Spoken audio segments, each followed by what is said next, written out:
I'm supposed to be doing a talk in Weston-super-Mare in a few weeks' time, and the people that are coming to see me are expecting me to talk about, I don't know, some boring business shit. So I think I'm just going to turn. Is that the title of the talk? Yeah. Do you know what the subject is? No, it's whatever I want it to be, but I think they're expecting it to have a business focus, but I think I'm just going to turn up and talk about this. Well, the other thing you can do is, because I often get billed with something that's got a boring business-focused name to it, but these principles are behind everything, even the most boring business focuses of things. So like, I don't know, oh God, I don't want to even start thinking. But management speak bullshit bingo names of things still are supported by the principles. So you can start anywhere and back into this understanding. Now, I don't know if I've said that to you guys before. Like any subject, you can see how these principles play out in it. Does that make sense to you? And does anyone, do you guys have things that you don't think this would be relevant, or that you don't think you could talk about from this? And that would be okay if you did have those, because we can clear them up. V, let's hear it. Thanks, Lisa. Lovely to see you, Lisa.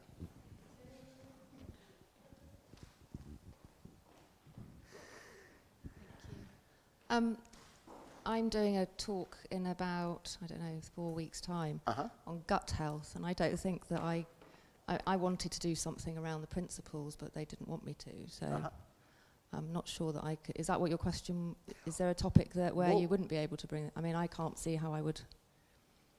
Well, if I had to talk about gut health, which probably wouldn't be good because I drink things like Diet Coke and like that. But my starting point would be on engaging the audience, like finding out what's important to them. And then the thing that's going to, see, here, let me ask you this. What do you think the things that people do that undermine their gut health? Like if you were to nail it, top 3 things. Eat food that affects their gut health. Okay, like what? Like sugar and high carbohydrate, fast release carbohydrates. Okay, basically. number 1. What else? Yeah. Take medication. Take medication. So too much antibiotics. Too much antibiotics, that sort of thing. And 3, stress. Stress, okay. So if we were to bottom line that as sugar, meds, and stress. I'll leave the meds to one side for a moment because it's kind of complicated. But who in here thinks it doesn't matter how much sugar you eat? Right? Now, we're all friends together. Who eats more sugar or high carbohydrate food like bread and chips and stuff than they probably should? Okay, look around, V. Probably 80% of the people in the room, okay? Who knows that that's probably not a good idea? Oh. Now, why? Who has been told by friends, partners, medical professionals, or acquaintances that it's not a good idea to eat that stuff? Okay. Why would now, here's the thing. So V has been tasked with going and giving a talk on gut health to an audience of people, probably 80% of whom would put their hand up to the same question. And she's going to say, it's probably not a good idea for you to do that. And then what's going to happen? For most of the room, their behavior's not going to change. Why? Why is it not going to change? Innes. Because their thinking is contaminated and they've gone outside in about it. Yeah, they're outside in about it. So the efficacy of V's message is going to be dependent on their understanding of what creates a change in behavior. Okay? So every doctor in the world has a stream of patients who show up and they go, yeah, you need to stop smoking, cut down on the drinking, stop eating fried food, do it. Yeah. But it doesn't work. Why? Because until someone has a change of heart, until someone has an increase in their clarity of understanding, nothing's going to change. So to me, presumably the purpose of a talk on gut health is get people to adopt more healthy behaviors. So if that's the purpose of a talk on gut health, a crucial and integral question is what creates lasting behavioral change? Does that make sense? So can we get the microphone back to V? So if I was giving a talk, let's say I knew something about gut health, which I don't. Though given what I now know, I could probably do a half-decent talk on gut health. My starting point would be to say, hey guys, okay, so I'm going to give you a talk on gut health, but here's the thing. All the technical information you already know. You don't realize you know it, but here's what you know. Sugar, carbs, unhealthy food, taking too much meds, especially antibiotics, and stress. And the thing is, you already know it's not a great idea to eat too much sugar, it's not a great idea to eat too much bread and rice, it's not a good idea to cane antibiotics all the time, and that you really shouldn't be stressed. You already know that, and you've got 1,000 tips telling you how not to do that, but it hasn't made any difference. Am I correct? And everyone would be like, yeah. It's like, so we need to start by looking at what actually leads to a change of behavior. Where does a change in our behavior or lifestyle or activities come from? And I am absolutely going to give you the top tips on this stuff, but not until we're on the same page as how you can actually operationalize this. Does that make sense, V?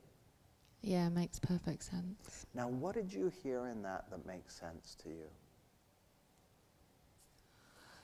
It's not much different from the work that I'm trying to do more of with my one-to-one clients, is that, I'm trying to move away from just doing nutritional therapy and bring in this understanding, because that's where we get the long-term change. I hadn't considered bringing that into the talk, or I couldn't see a way of doing it. Can you see a way now? I can, yeah. Whether I've got the guts to do it or not is another thing. No pun intended. If I had tried to talk about the relevance of the principles to gut health without knowing anything about it, V would have gone, yeah, that's a bit fucking shonky. But once I knew what was relevant, once I could find out a little bit about it, it was very, so what I want to go for is the minimum amount of necessary information to orient myself in the domain. I would love this to be practical and useful for you. So feel free to pick something that could happen for you. Like if someone could come up to you and say, hey Pete, would you do a talk to my team about such and such? Or like, what's the kind of boring business topic you usually get asked to speak on? Okay, strategic planning. Great, that sounds boring as shit. So strategic, now, would it be useful for me to do one on strategic planning, just so you can see how that plays out? Okay, so give Claire the microphone. Where's the, thanks, Lisa.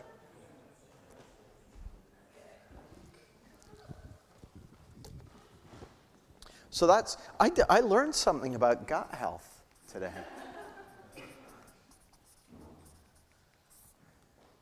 Now, here's the interesting thing. When it comes to gut health, I knew nothing about it, or, nothing about it aside from don't drink Diet Coke. So it was really easy for me to just listen to V and not know. The challenge with strategic planning is I know a bit about it. So that's going to be an impediment.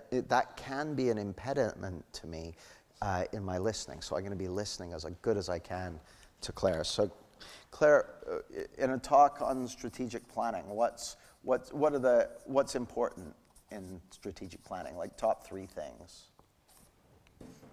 Or tell me a little bit about strategic planning. Okay, so I work in a specific industry in financial services. So I would be I would be talking about the kind of the position that the business holds within the sector. So, you know, are they a sort of niche specialist player?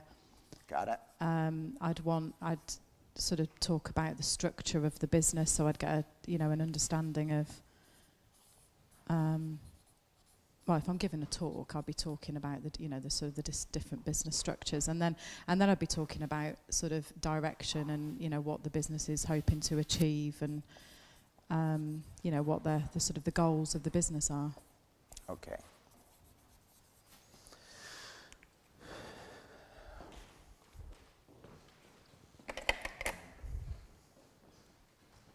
So, as I look at this, the place I'd start by thinking about is their goals and direction, that sort of thing. Because the question for that is the same question I asked at the beginning of this weekend, is for what purpose?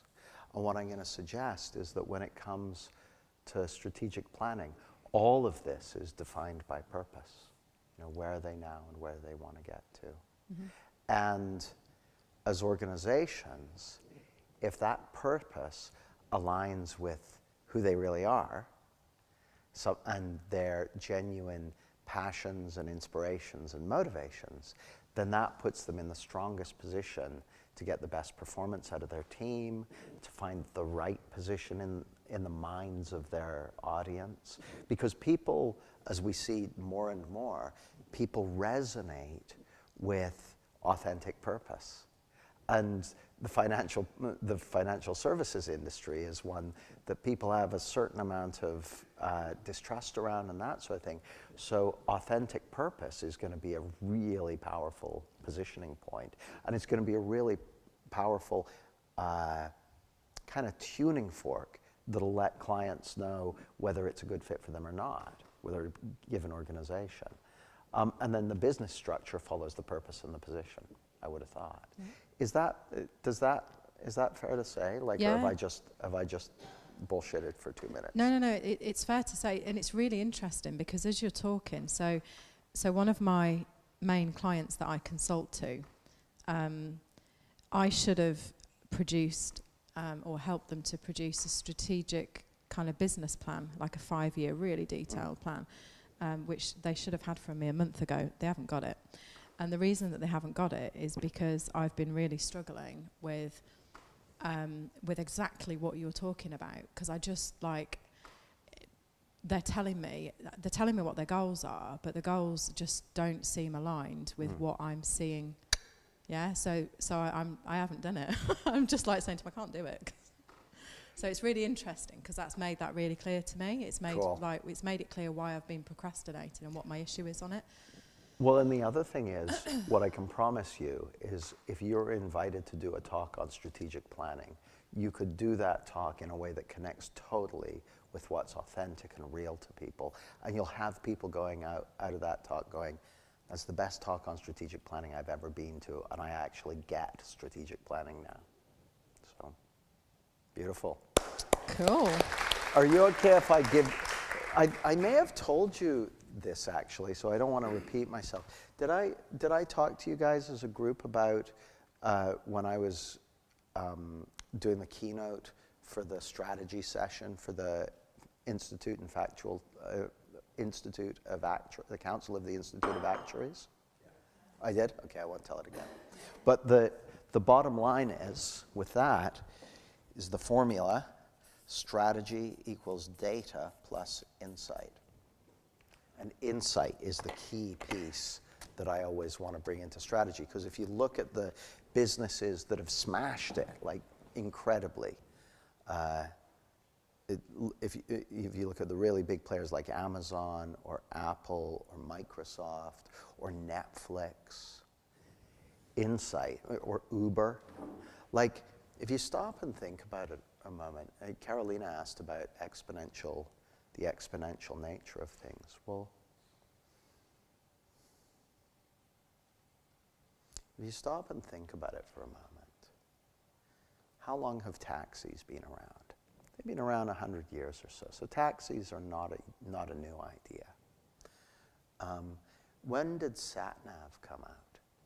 Mid-90s. commercial Sat-Nav was widely available for the mid-90s.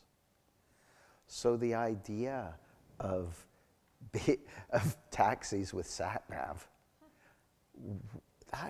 that wasn't, or here's an even better one. Who's 50 or older? Remember Suitcases when you were a kid? What didn't Suitcases have when you were a kid? They didn't have fucking wheels. Now, how long have wheels been around? Right? When we were kids, schlepping these suitcases, wheels have been around for a long time. Wheels are not a new innovation. Suitcases have been around for a long time, but it took until the early 80s for someone to go, what the hell? So it's not like, now, so here's the thing, if you want to, in terms of, now how long did it take for people to figure out that wheels on suitcases were a cool idea? It took as long as suitcases have been around, which is at least hundreds of years, okay? They had suitcases centuries ago. The suitcases have been around a long time. Wheels have been around forever. Someone had an insight. Let's stick wheels on a suitcase. Now, I don't know when that happened. But how long did it take from then until every suitcase had wheels on it? 5 years? So that's the exponential power of insight. That's what I'm going to suggest. Insight is exponential. And people say, oh, technology is exponential. Well, there's some truth in that, but only with insight. Does it serve us? So the Suitcases example is my favorite one because it was the insight of sticking wheels on suitcases. And the reason it went viral is because it made sense. Everyone was like, yeah, like it got us closer to reality. What else showed up doing this exercise? Jackie and then Sophia. I was sort of the opposite to Trish because when this came up, I thought, great, I'm now going to have these brilliant people to help me work out how to tackle something that's constantly a problem for me, which is going into schools and talking to teachers and leadership teams about exam results. Uh-huh. So we had the subject of exam results, and unfortunately, we really struggled with it. We thought we've got to get Jamie onto this one because it's the whole, and it came up again with the whole, when you're working against a system which values assessment, exam results, and then you're trying to tell people about how this other stuff matters, it is a huge challenge. So let me make a note of exam results. And nice one, Jackie, thank you. Did anyone else, and this is great, by the way, did anyone else have an area come up where it was like, yeah, I was really looking forward to doing this one, and then I said it to my group and they all agreed with me that it's impossible. Did anyone else have that? Because it's not uncommon. It is, so would it be interesting to folks if I did one on exam results? So Jackie, when you go into speak to, is it teachers and or school leadership teams. So what's your purpose in doing that? What's the point of that? Well, they want to... Can you stand up so the live streamers can see? They want to improve their exam results and the progress for their school, for their Ofsted report, etc. Okay. So they want to improve their exam results. And so when you're talking to them about improving exam results, what are the kind of the themes, or what like, I assume you're not just going in and going, be better at it. There's some, what's the... Well, it's about making sure you're delivering the subject material and that the students are learning it, not just teaching it. So it's going to be about, style,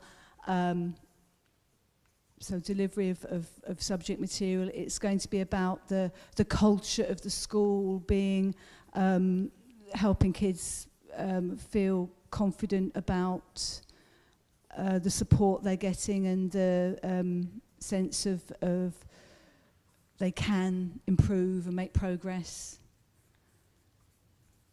Those Okay, sorts of anything things. else?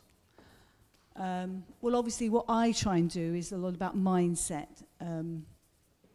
But what comes against that is that, you know, yeah, but you could talk to us who you like about mindset and attitude and self-belief, but in the end, all that matters is the results and the outcomes and the scores on the doors, and that's what we're up against. Got it.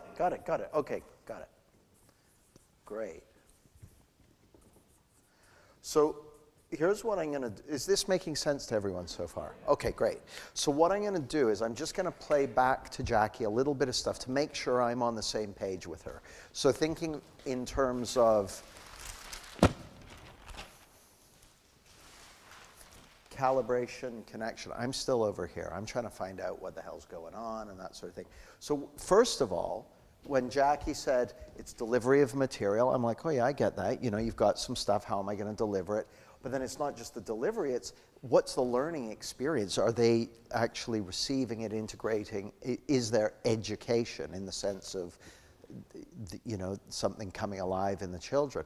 Is that actually going on? And that's happening in the minds of the learners, not in the minds of the teachers. And then there's, okay, what are the things around that that support that? So for instance, if students are told before they even sit down to do it that it's not expected that they'll do very well and and that they're all stupid and that sort of thing, that's not going to be as empowering or helpful as it might be. So okay, so I listened to that and I thought, well, that all sounds good. She said, however, I'm always trying to tell them about the importance of mindset, but as soon as I mention mindset, attitude, or self-belief, they say, that's not what matters. It's the scores on the doors that matters. It's the headline numbers. Okay, so I get that. So the first thing, like if I was in Jackie's shoes, I would be thinking, okay, note to self, never fucking use the words mindset, attitude, or self-belief, right? Because like that's, so right away, so in terms of calibration, what I don't want to do is talk in a language that they've already got a whole bunch of prejudices about. So people often ask me, why do you use such strange ways of talking? Why are you talking? Well, I'm always wanting to talk to the way and make sense to the person in front of me, whoever I'm listening to, so something that resonates with them. So, and by the way, well, we can say, oh, they shouldn't be so hung up on Ofsted results, they shouldn't care about results so much, that sort of thing. That's an opinion. Okay? There are certain examples. So let's say, instead of exam results, we were talking about the targets for ambulances arriving on time to collect patients, to take them to hospital in emergencies. So they have targets, they have specific results that need to be met, and people's lives depend on it.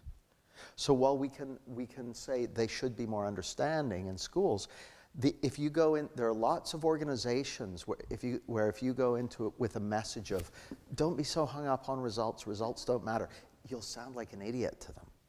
So like, to me, it's respectful to acknowledge how they see the world. To say, okay, I get it. So my starting point with anything like this would be, I get that results are super fucking important. I get it. They're super important.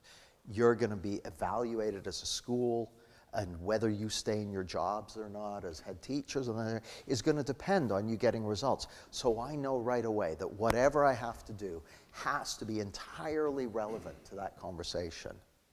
And so I guess, speaking to you as teachers, one of the questions you have is, what's the difference that makes the difference when it comes to getting good results? And I probably, like I'm guessing, I've never done the talk, I haven't worked with the audience Jackie's talking about, but I would be willing to bet that if I was to ask them what they think the difference is, they would say things like budgets and funding, being in the right, having the right communities of children rather than difficult or hard to reach audiences, Those are the first two that come to mind. But what else did they say, Jackie? They say how motivated the students were. So that's bad children. And how intelligent the children were. So And that's parents all. support. Okay, so they're basically saying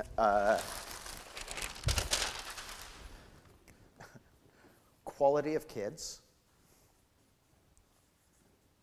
and that can fall into IQ, motivation, et cetera, et cetera. Quality of parents.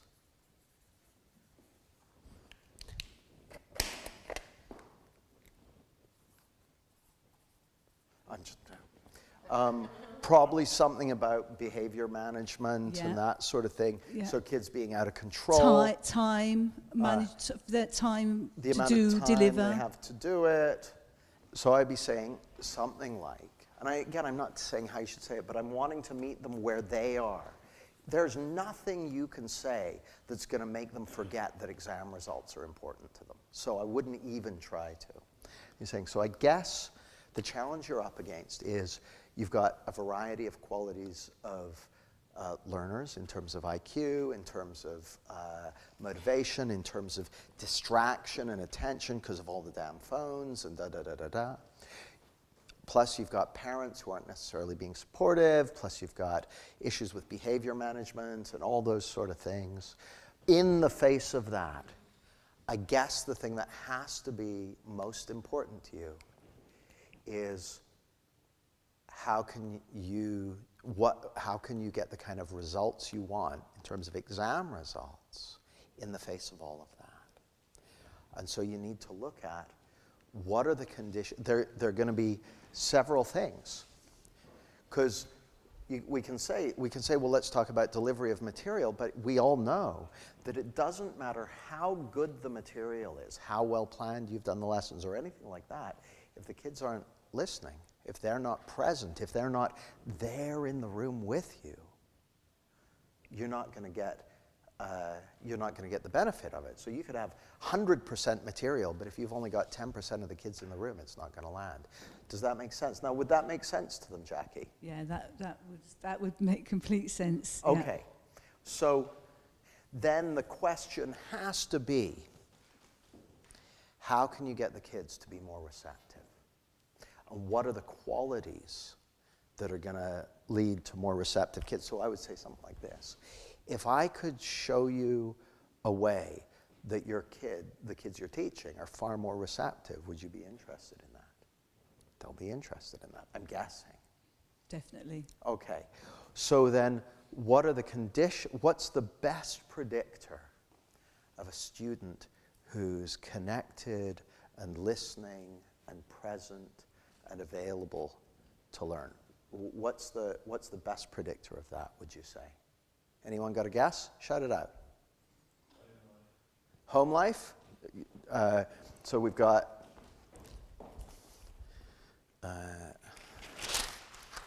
Ines says home life. What else we got? I think it's motivation. Marlena reckons motivation. Engagement. Engaged. Engagement. Well, that's kind of the same thing. The best predictor of an engaged student is an engaged student. Yeah. It's kind of recursive. What did I? Teacher's attitude. Confidence. Resilience. So they see the value and relevance.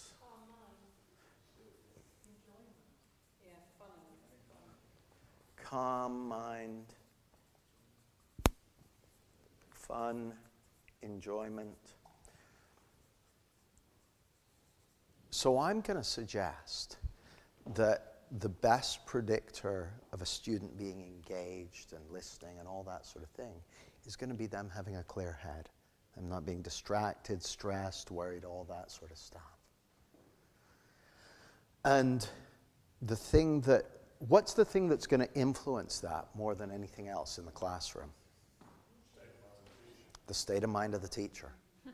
And the cool thing for your audience is, we can say, okay, the problem with it, we've got these exam results, and the problem is dreadful children, wicked parents, cruel administrations, idiotic assessors, right? But the problem is, teachers, that kind of sucks because you got no control over any of that. If I could show you something that you absolutely do have an influence over that's going to affect the engagement of your children, would you be interested in that? I'm guessing they would be. And the one thing they have an influence over is the direction they're looking in.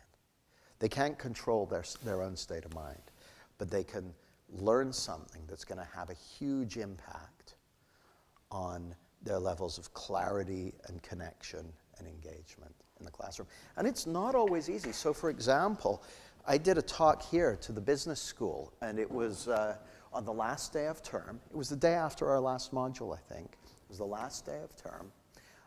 They were mandated to be there, so they were told they had to be there instead of out partying with their friends. Early 20s, like 20, 21 years old, mostly at the business school here, mostly from very wealthy families and from all around the world.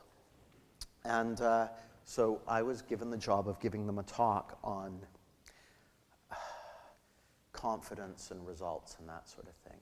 And I released the audio of it on my podcast. And if you listen to it, the first half of the talk is basically just doing a battle of crowd control to try and get them psychologically, a group of people that I didn't know who weren't necessarily interested in the subject and had been told they had to be there. Does that sound like school children? Getting them into the room. But we got them there. And they quieted down. And they engaged. And they connected. And some of them heard something. It's doable if you understand what you're looking for. So that's where I'd be looking, Jackie. How does that look with you? Just stand up so the live streamers can see.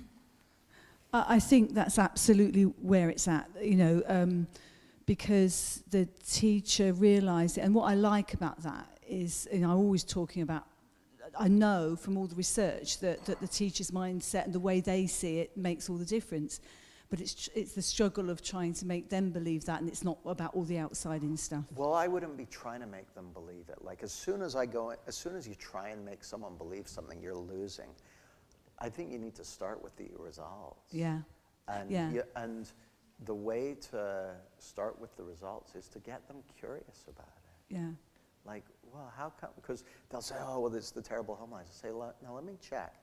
Do you have any children in your school who have a terrible home life but are still getting great results? Oh, I do. Okay, so that theory doesn't work. Yeah. So just because I like being a bit Socratic about this stuff, I'd kind of go, okay, what are the things that influence a child's state of mind, that decide what their state of mind will be? So they'll have home life, parenting, bullies, they'll have, nutrition, gut health. They'll have a list of they'll have a list of stuff, right? Yeah, they will. Yeah. So once we get that list, say, okay, well let's check. So home life. Have you got any children with shitty parents who are still getting good results? Yeah, we do. Oh, okay, it's not that. Any children who are being bullied but still putting in good results? Oh, no. Okay, you go through the list. Say, okay, if it's not those, what could it be? And you can do the same with teachers, actually. Are there some teachers that even with that child, that bad class, has the same issue? Yeah. And they're getting the results again. So I'm going to do that next time. Thank you. Yeah, now with all, but remember,